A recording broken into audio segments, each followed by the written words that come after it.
When I say Ferrari, you probably think of a legacy that runs so deep, it's probably one of the greatest car companies in the world.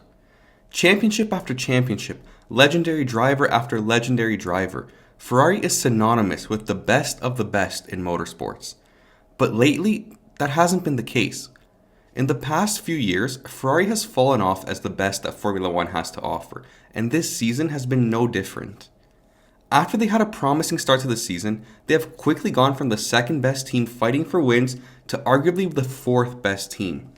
How did it go oh so wrong for Ferrari? Where does the problem lie? And do they have any chance of salvaging this season? It seems like every few months I end up making a video about Ferrari and their shortcomings, and believe me when I say that it truly does pain me. I hate having to talk badly about Ferrari and how they've been performing, but unfortunately, it's the truth. In this video, we're going to go over some of the biggest problems that Ferrari's been having, and if they don't get resolved soon, this could quickly spiral out of control. Hit that subscribe button, grab some popcorn, and let's dive in. One of the most difficult parts of being Ferrari, or a part of the Ferrari organization, is the pressure that comes with this prestigious team. From the ground up, there's an added amount of pressure just by the simple fact that you are part of the Ferrari family. Whether you're an engineer back at the factory, a mechanic in the garage, or one of their two drivers, you can feel the extra pressure that is on their shoulders. Their finishing positions over the course of the last 10 seasons is a great indicator as to how difficult it truly is to drive for this team. In the past 10 years, although they have had some elite, and I mean elite drivers, they have not managed to win either the drivers or the constructors title.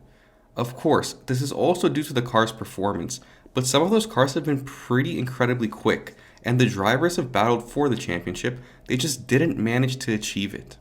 Of course, it's not going to be easy to just take away any pressure that comes from being a Ferrari Formula One driver, but there are some steps that can be taken towards easing the pressure off of the drivers. One of the simplest ways to reduce the pressure is by performing well. And in Formula One, performing well means winning. So why aren't Ferrari actually winning any races? If you want to win in Formula One, you need to have a fast car. At the rate that Formula One teams develop their cars throughout the course of a season, Ferrari have failed to keep up with them too often.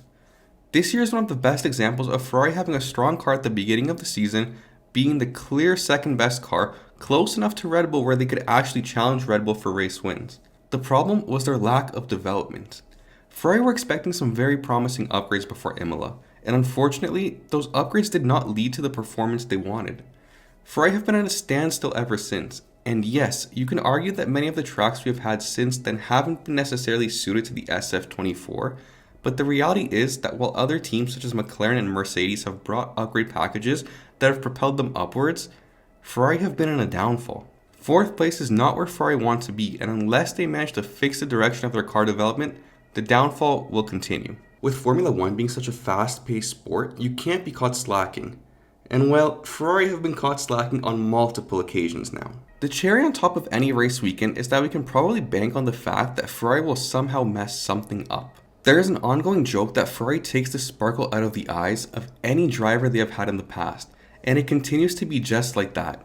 Leclerc has been devastated over and over and over since he has been driving for Ferrari. Regardless of whether it's car issues, strategy calls, miscommunication, something is always going wrong for Ferrari. Sometimes you can't help but think whether some better preparation from the team would help them avoid some of these issues. They have lost out on tons of points this season alone due to some questionable strategy calls. Sometimes it feels like the best strategy comes when the drivers themselves overrule what their race engineers have planned for them. With many strategies falling apart, this puts an extra stress both on the drivers and the teams, causing tension all around. Decision making needs to be cleaned up so that drivers can focus on just extracting the maximum possible out of any car. If they do clean up this aspect, they're going to be salvaging a lot of points over race weekends, which will definitely tally up. Although it may not seem like it after this video, I do think Ferrari are close to being back on top. They're improving their personnel, they're bringing in Lewis Hamilton next year who could definitely help move this team forward if he wants to, and Leclerc is also maturing and becoming a more well-rounded driver with every year that passes. So yes, there are problems, but there's also a glimmer of hope for the future. And as long as they keep chasing that goal, I think Ferrari will once again make it to the top of Formula One, where they belong. Thank you guys for watching this video. As always, if you did enjoy it, please make sure to hit that subscribe button and share it with your friends. Let me know down in the comments below what you think the biggest problem with Ferrari is right now. Thanks again, and see you guys next time. Bye.